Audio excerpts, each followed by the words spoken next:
Când guvernul maghiar era în plină panică, un cunoscut jurnalist maghiar a creat o mare problemă în timpul unei emisiuni în direct. Motivul este că, în timpul călătoriei sale de afaceri în România, a dezvăluit comparația reală dintre România și Ungaria în direct.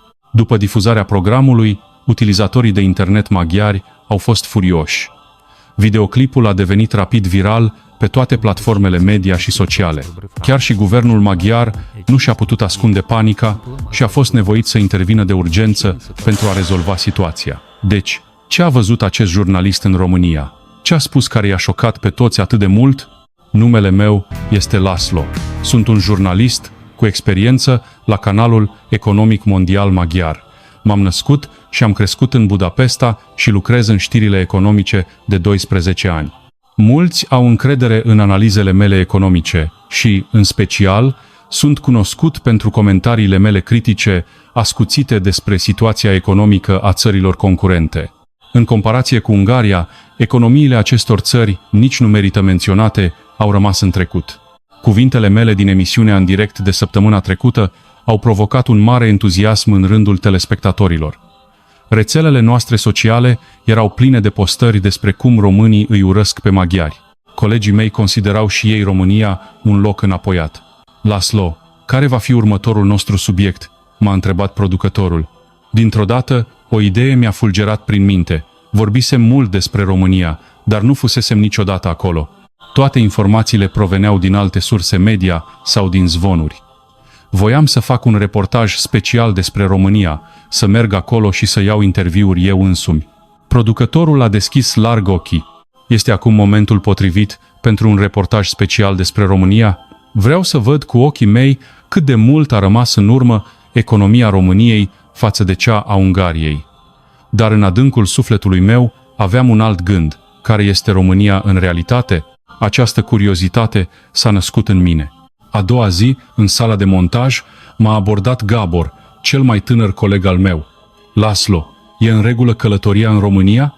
Am auzit că în ultima vreme românii nu prea îi plac pe maghiari. Nu, ți face griji. Sunt jurnalist. Să văd cu ochii mei și să judec singur este meseria mea. Și astfel a fost aprobat un program de călătorie de afaceri de 10 zile în România. Destinația era București. Plănuisem să pătrund în inima țării, care odată era considerată unul dintre giganții economici ai regiunii. Cu o zi înainte de plecare, am postat pe rețelele sociale maghiare o postare că urma să văd adevărata fața a României și am cerut să urmărească știrile. Mulți fani au lăsat comentarii de încurajare. În același timp, existau și astfel de opinii. Ajută-ne să demascăm înapoierea României. În timp ce rezervam biletele, hotelul și planificam interviurile, în adâncul sufletului meu rămânea o întrebare. Ceea ce am spus până acum era adevărul, dar am alungat rapid acest gând. Economia maghiară a depășit cu mult pe cea românească. Acesta este un fapt pe care toată lumea îl știe. În timp ce îmi pregăteam valiza, mă gândeam că această călătorie de afaceri va deveni o piatră de hotar importantă în cariera mea.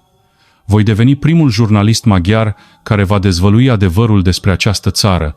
Am pregătit totul și m-am îndreptat spre aeroportul internațional din Budapesta. În acel moment, nu știam încă cât de șocantă se va dovedi această călătorie și nu mi-am imaginat niciodată că această călătorie în România va deveni punctul de cotitură al vieții mele. Din momentul în care avionul a aterizat pe aeroportul internațional Henry Coandă din București, totul s-a dovedit a fi foarte diferit de ceea ce mă așteptam.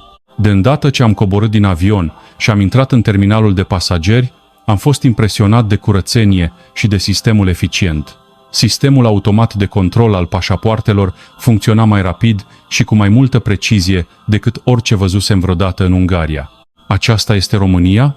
Pare mai modernă decât Ungaria. Am ieșit din aeroport și am chemat un taxi. Șoferul m-a salutat în engleză. Bună ziua, sunteți din Ungaria? Am răspuns surprins. Da, sunt din Budapesta. Vorbiți și dumneavoastră engleză? În ultima vreme vin mulți vizitatori maghiari, așa că am învățat câteva cuvinte. Unde doriți să mergeți? Am spus numele hotelului din centrul Bucureștiului. În timp ce taxiul se deplasa pe autostradă, am observat cu atenție peisajul de pe fereastră. Străzi curate, trafic fluid și, cel mai important, un cer impresionant de curat. Aerul de aici este mai bun decât mă așteptam, am spus. Taximetristul a zâmbit și a răspuns, mult mai bun decât acum mulți ani.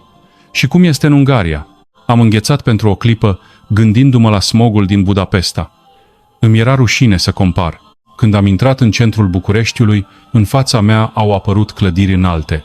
Clădiri moderne cu un design rafinat, magazine elegant decorate și șiruri lungi de panouri publicitare ale unor mărci de renume mondial. Imaginea României, cu o economie în declin, așa cum o prezentau mass media maghiară, nu exista.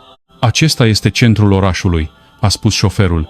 Într-adevăr un oraș dezvoltat, l-am lăudat. Șoferul doar a zâmbit.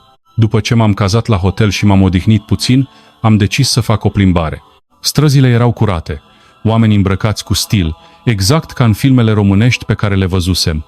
Am intrat într-o cafenea din apropiere, iar când l-am chemat pe chelner să comand, m-a salutat în engleză. Cu ce vă pot ajuta? Sunt din Ungaria, nu vorbesc română. El a zâmbit și a răspuns, nicio problemă, avem meniu în engleză. Când am primit meniul în engleză, am fost foarte surprins. În țara noastră, este greu să găsești un astfel de serviciu pentru străini. În timp ce îmi beam cafeaua și am deschis laptopul pentru a verifica programul, de mâine aveam o întâlnire la sediul central al companiei Hyperion Dynamics. Plănuind să-i compar cu un concurent din Ungaria, compania Panontech, privirea mi-a căzut pe un grup de tineri la masa alăturată care citeau cu pasiune. Foloseau și laptopuri, și tablete, și smartphone-uri, lucrând foarte eficient. O astfel de imagine o puteai vedea și în Budapesta, dar aici părea că toată lumea era așa. România este mai dezvoltată decât credeam, am murmurat fără să vreau. Ieșind din cafenea, pe drum spre hotel, i-am scris lui Gabor. Abia prima zi și deja atâtea lucruri surprinzătoare. România nu este așa cum credeam noi. Gabor a răspuns repede. Poate ți-au spălat creierul. Ha, ha, ha. Am chicotit și am răspuns. Nu, doar spun adevărul. Mâine îți voi spune ce se mai întâmplă.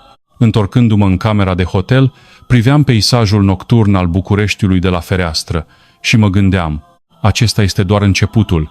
Nu trebuie să mă las înșelat de aparențe. Pentru a vedea adevărata Românie, trebuie să privesc mai adânc. Dar în adâncul sufletului meu, unele dintre prejudecățile mele începuseră deja să se clatine.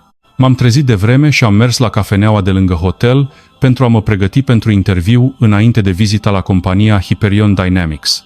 Cafeneaua era curată, cu un decor modern. M-am așezat, am deschis laptopul și am spus un espresso lung. Fiind în România, am vrut să încerc să vorbesc românește. Chelnerul, cu un zâmbet strălucitor, a dat din cap și a adus cafeaua la masa mea, spunând în engleză, poftiți cafeaua dumneavoastră. Deși accentul său era puțin vizibil, efortul său m-a impresionat. Mulțumesc, am răspuns în engleză. El a zâmbit fericit. În timp ce căutam informații despre Hyperion Dynamics pe laptop, dintr-o dată m-a abordat un român de la masa alăturată. Sunteți din Ungaria? M-a întrebat în engleză. Da, din Budapesta. Cum v-ați dat seama? V-am auzit vorbind engleză. Am lucrat 3 ani la Debrecen. Din discuția cu el am aflat multe despre mediul de afaceri din România și Ungaria.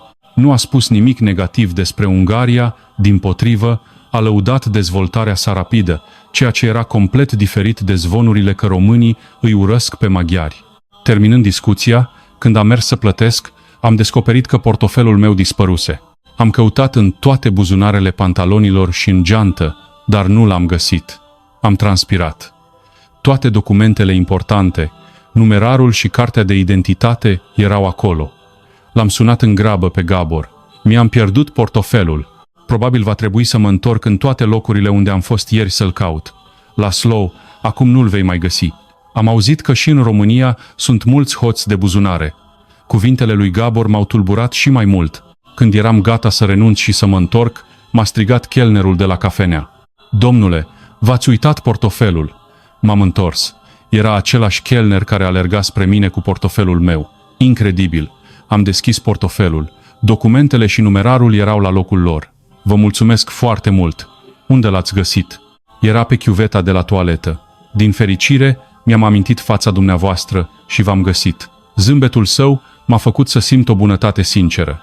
Am vrut să-i dau bacșiș ca semn de recunoștință, dar a clătinat din cap. Nu-i nimic, asta e meseria mea. În acel moment, Nu m-am putut abține să nu mă întreb dacă așa ceva s-ar putea întâmpla în Ungaria. Sincer, dacă mi-aș fi pierdut portofelul în Budapesta, care ar fi fost șansele să îl găsesc, ca să spunem adevărul, foarte mici. În taxi, mergând spre sediul central al Hyperion Dynamics, l-am sunat din nou pe Gabor. Am găsit portofelul. Chelnerul mi l-a returnat. Serios? Ești foarte norocos. Nu este noroc, este onestitatea oamenilor de aici.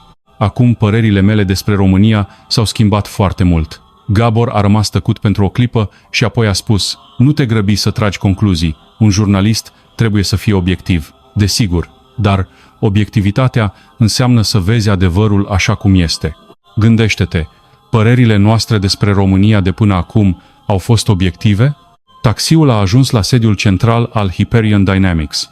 Am stat în fața clădirii impunătoare, gândindu-mă în sinea mea: ce voi descoperi aici? Am intrat în holul de la recepție la ora programată pentru întâlnirea cu echipa de relații publice a Hyperion. Angajatul de la recepție m-a salutat prietenos. A spus numele meu cu un accent englezesc precis. Deși era un mic detaliu, o astfel de pregătire m-a impresionat. Bine ați venit, Laszlo. Înainte de a începe turul, avem câteva proceduri de securitate, vă rugăm să cooperați. Am primit o broșură în engleză și am trecut prin controlul de securitate, apoi m-am îndreptat spre zonele importante ale Hyperion. Tehnologiile și sistemele pe care le-am văzut aici erau mult mai avansate decât mi-am imaginat. În sinea mea, am început să admit că Ungaria ar mai avea nevoie de mult timp pentru a-i ajunge din urmă. Acesta a devenit punctul de plecare de la care prejudecățile mele au început să se prăbușească. După turul la Hyperion Dynamics, am mers la o cafenea pe malul lacului Herăstrău, am deschis laptopul pentru a rezuma interviul de astăzi. Ceea ce am văzut, tehnologiile moderne și centrul de cercetare al Hyperion, m-a șocat. Era complet diferit de imaginea României, care și-a pierdut competitivitatea, așa cum o prezentau mass media maghiară. Cum naiba să scriu acest articol? Stăteam, bând o băutură lângă fereastră și priveam lacul Herăstrău. Apusul care se reflecta în apă era superb. Am vrut să fac o fotografie. Am băgat mâna în buzunar, dar aparatul foto nu era acolo. La naiba, unde e aparatul? Am căutat pe mine, în geantă și peste tot în jur, dar nu l-am găsit. Dintr-o dată mi-am amintit de taxiul pe care îl luasem dimineața. Probabil a căzut acolo. Să-ți pierzi aparatul foto în România e sfârșitul. Dacă pierdeai un aparat foto în Ungaria, în majoritatea cazurilor nu-l mai găseai, mai ales dacă se pierdea într-un taxi. Cu toate acestea, am mers la secția de poliție cu o mică speranță. Când am intrat, un tânăr polițist m-a salutat în engleză. Cum vă pot ajuta? Mi-am pierdut aparatul foto într-un taxi. Sunt maghiar, nu știu ce să fac. Polițistul a zâmbit prietenos. Nu vă faceți griji. Să încerc să contactez companiile de taxi. Îmi puteți spune de unde ați luat taxiul, unde mergeați și la ce oră? Pe baza informațiilor pe care i le-am dat, polițistul a sunat la mai multe companii de taxi. În mai puțin de 10 minute a zâmbit și a dat din cap. Vești bune, l-au găsit. Șoferul a păstrat aparatul dumneavoastră. Vine acum aici. Serios? Vine aici? Da, în aproximativ 30 de minute. Incredibil. Așa ceva era imposibil în Ungaria. Polițistul mi-a făcut un ceai și m-a rugat să aștept. Exact în 25 de minute, taximetristul a ajuns la secție. Mi-a dat aparatul foto și a spus că se blocase între scaune. Din fericire, l-a găsit mai devreme. Am vrut să-i dau bani ca mulțumire, dar șoferul a refuzat. Nu-i nimic. Am făcut doar ceea ce trebuia. Polițistul a zâmbit și el și a spus: în România este normal să returnezi ce găsești la poliție sau proprietarului. Cum este posibil așa ceva? Am murmurat fără să vreau. Ieșind de la secția de poliție, l-am sunat pe Gabor. Am găsit din nou un obiect pierdut. De data asta, aparatul foto. Ești cu adevărat norocos. Nu este noroc, este sistemul și onestitatea oamenilor de aici. Întâlnesc lucruri incredibile. A doua zi am vizitat mai multe startup-uri. Reprezentantul unei companii a vorbit despre experiența cuceririi pieței globale în doar un an. Deși România este o țară mică, gândim global. Ținta noastră este scena globală. Nu concurăm prin mărime, ci prin tehnologie și creativitate. Am fost impresionat de încrederea sa. În Ungaria adesea ne gândim doar la piața internă, dar acești oameni de la început au vizat piața globală. Un alt startup, care a început cu doar 2 persoane, acum a ajuns la 100 de angajați. Reprezentantul a spus, nu ne temem de eșec. Să eșuezi rapid, să înveți rapid, acesta este cel mai important lucru. Această atitudine părea a fi secretul flexibilității și adaptabilității rapide a României. Deși au trecut prin crize economice, întotdeauna au revenit mai puternici. Seara, întorcându-mă la hotel, am deschis laptopul pentru a rezuma interviurile și am realizat că direcția articolului pe care îl pregătisem diferea foarte mult de realitatea cu care m-am confruntat. Am venit aici pentru a arăta declinul economic al României, dar ceea ce vedeam până acum era complet opusul. I-am scris lui Gabor, România pe care o văd nu seamănă deloc cu ceea ce știm. Mâine am o întâlnire la Carpat Auto Inovare, nu știu ce alte lucruri șocante mă așteaptă. Gabor a răspuns, nu te lăsa prea purtat de atmosfera de acolo. Canalul nostru așteaptă un reportaj obiectiv. Aceste cuvinte m-au pus pe gânduri. Reportaj obiectiv? Atunci, poate cel mai bine este să prezint adevărul așa cum l-am văzut. Priveam peisajul nocturn al Bucureștiului de la fereastră, planificând interviurile de mâine. Acum nu mai eram jurnalistul care voia să demonstreze declinul României, ci un jurnalist care căuta adevărul. Când am ajuns la Institutul de Cercetare al Carpat Auto Inovare, am fost din nou impresionat de suprafața sa imensă și de clădirile moderne. Mass media maghiară relata doar că Carpat Auto Inovare se confruntă cu dificultăți pe piața globală. Adrian, un director de rang înalt, m-a primit călduros. Bine ați venit, Laszlo! Astăzi vă voi arăta personal capacitățile tehnologice ale Carpat Auto Inovare. Intrând în Institutul de Cercetare, am văzut multe cercetări de pionierat, de la tehnologii de automatizare la inteligență artificială și robotică. În special, tehnologiile din domeniul energiei curate și al producției de baterii ale Carpat Auto Inovare erau de nivel mondial. În acest moment, Ungaria se poate dezvolta rapid pe piața vehiculelor electrice, dar în domeniul energiei alternative, noi încă suntem lideri, a spus cu încredere Adrian. De ce v-ați concentrat pe acest domeniu? Am întrebat. Competitivitatea viitoare constă în calitate, nu în cantitate. Țintim calitatea Made in Romania, recunoscută la nivel mondial. Ascultând explicațiile sale, am comparat cu strategia industriei maghiare. Noi ne concentrăm în principal pe producția de masă, dar România deschide mult mai multe și mai diverse posibilități. Incredibil că România este o țară atât de avansată tehnologic, am murmurat. În timpul pauzei de prânz, Adrian m-a dus la restaurantul companiei. Ceea ce m-a surprins a fost că acolo am văzut mulți ingineri străini. Primim talente din întreaga lume. Competențele sunt mai importante decât cetățenia. În Ungaria, angajarea unui străin nu este un lucru ușor, dar România este mult mai deschisă. Am înțeles că diversitatea duce la inovație. După amiaza, mi-au arătat centrul de design al Carpat Auto Inovare. Am fost impresionat de imaginea designerilor care schimbau liber idei și se contraziceau. Nu exista ierarhie, toți schimbau opinii de la egal la egal, ceea ce diferea de companiile din Ungaria. Trecem rapid de la o cultură verticală la una orizontală, a explicat șeful centrului de design. Creativitatea înflorește într-un mediu liber.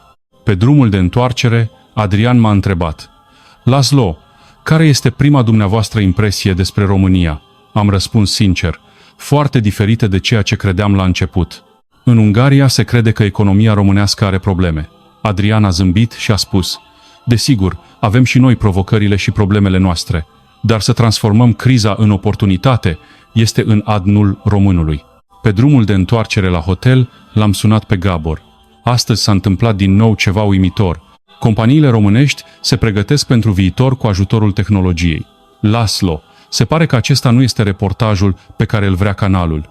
Am rămas tăcut pentru o clipă și apoi am răspuns: datoria mea este să relatez adevărul.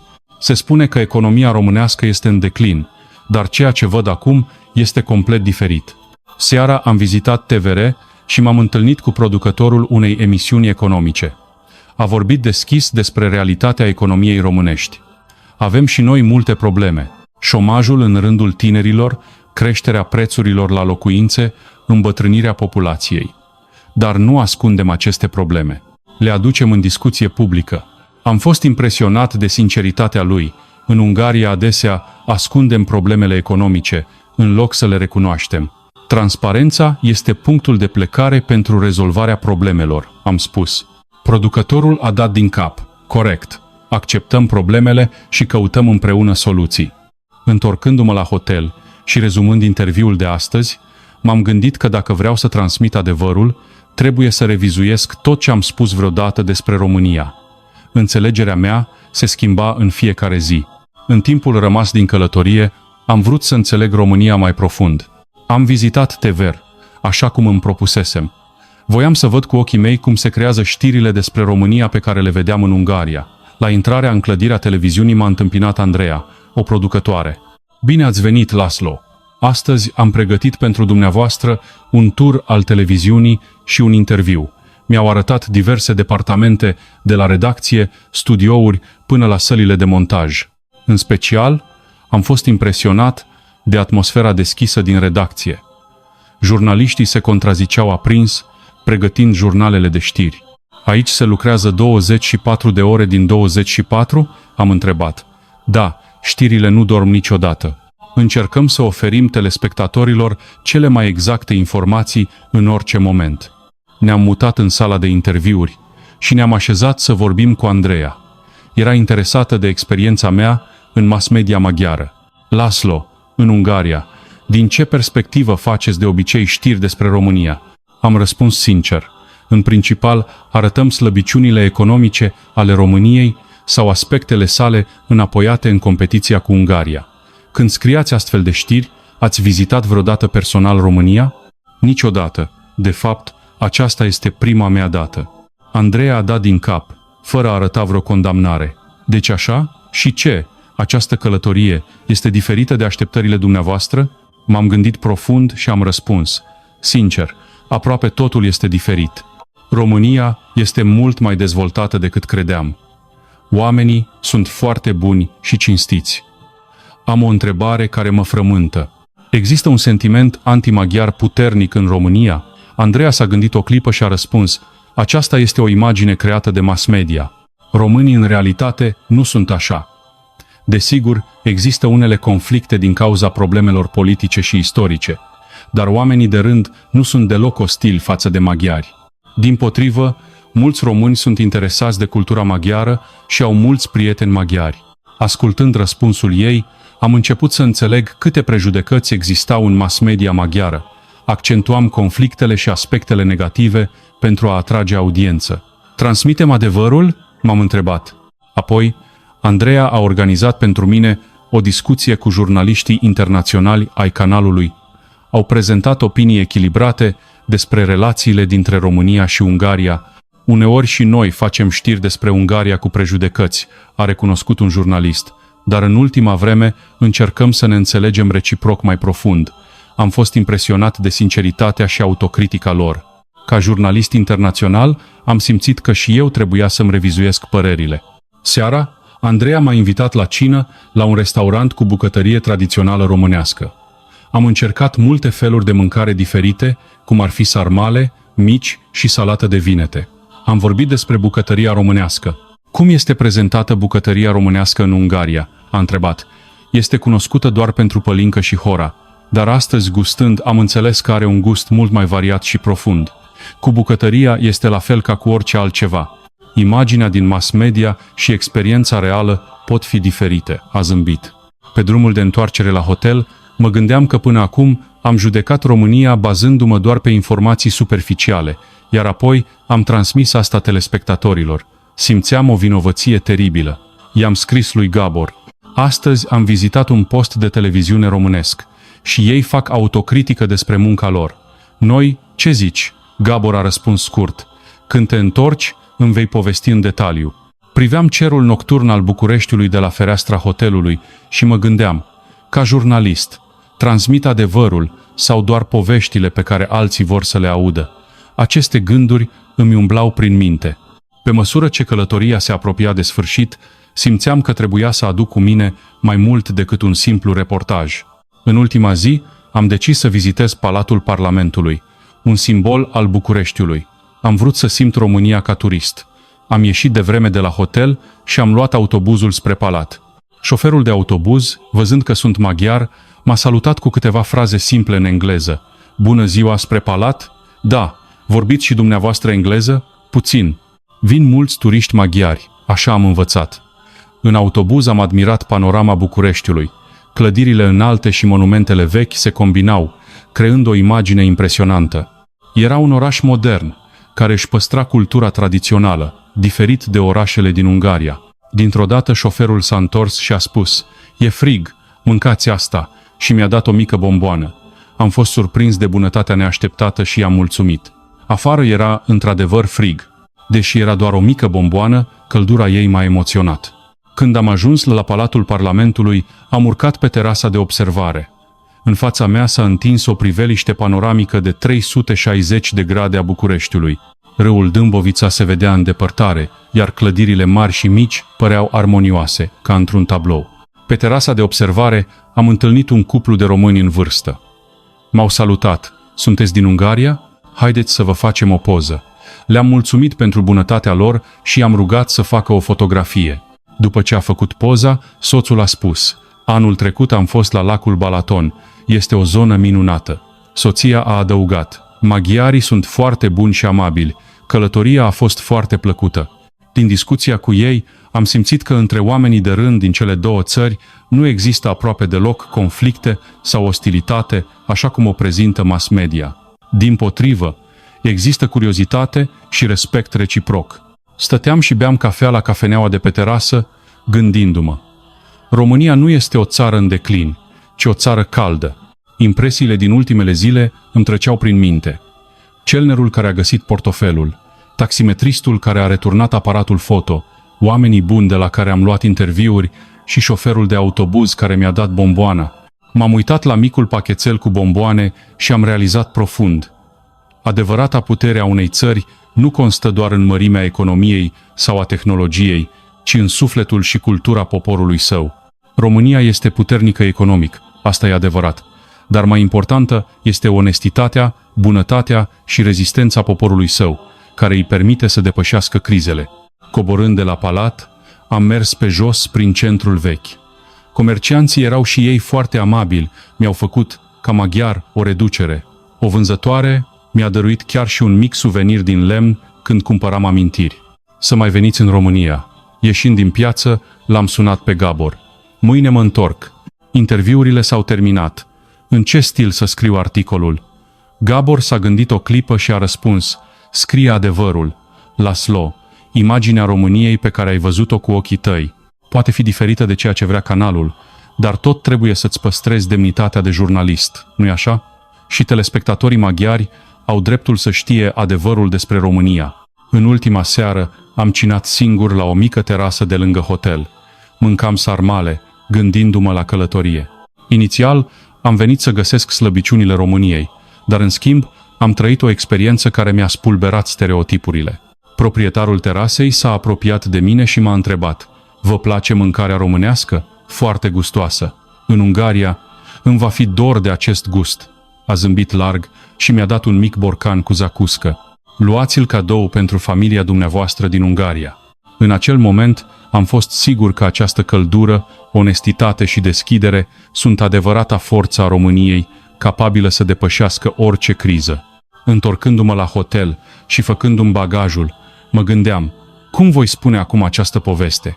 Când am ajuns la aeroportul din Budapesta, m-au sunat imediat de la canal. Laslo, imediat la studio. Diseară avem emisiune în direct, trebuie să participi. Chiar acum nu am niciun scenariu. Nu-i nimic, spune doar impresiile tale din România. Telespectatorii așteaptă. Am mers cu taxiul la canal cu inima grea. Îngrijorarea despre cum voi prezenta materialul creștea. Dacă spun adevărul, mulți vor fi nemulțumiți. Dacă rămân la vechea perspectivă, conștiința mea nu-mi va permite. Când am ajuns, Gabor mă aștepta la intrare. Laslo, în sfârșit a venit vremea reportajului special despre România. Toată lumea așteaptă cu nerăbdare. Audiența sigur va exploda. Gabor, și ce se va întâmpla dacă spun adevărul? A rămas tăcut o clipă și apoi a răspuns cu grijă: tu decizi, dar telespectatorii vor să audă despre slăbiciunile României. M-am pregătit în cabină și am intrat în studio. S-a aprins lumina roșie, emisiunea în direct a început. Bună seara, stimați telespectatori! Astăzi avem un invitat special, pe Laszlo, jurnalistul nostru, care tocmai s-a întors dintr-o misiune specială în România. Laszlo, cum stau lucrurile în România? Am tras adânc aer în piept și am răspuns: România pe care am văzut-o nu seamănă deloc cu ceea ce știm. În studio s-a făcut tăcere. Credem că economia românească este în declin, dar companiile pe care le-am vizitat dețin tehnologii de clasă mondială. Hyperion și Carpat Auto Inovare continuă să fie lideri în inovație și există multe startup-uri care țintesc piața globală. Prezentatorul a părut derutat și a intervenit, dar statisticile arată că creșterea economică a României a încetinit în ultimii ani. Fiecare țară se confruntă cu provocări economice, dar forța României este flexibilitatea sa de a transforma criza în oportunitate. Nu ascund problemele, ci le aduc în dezbatere publică pentru a găsi o soluție. Fața prezentatorului a înghețat, pentru că nu era ceea ce se aștepta. Și ce se întâmplă cu sentimentele antimaghiare ale românilor? Le-ați simțit puternic? La această întrebare am răspuns fără ezitare, contrar a ceea ce știm. Majoritatea românilor pe care i-am întâlnit au fost buni și cinstiți. Când mi-am pierdut portofelul și aparatul foto, mi-au fost returnate intacte. Și au fost mulți oameni care mi-au arătat mici gesturi de bunătate. Pe tot parcursul emisiunii, pe rețelele sociale curgeau comentariile: românii i-au spălat creierul lui Laszlo.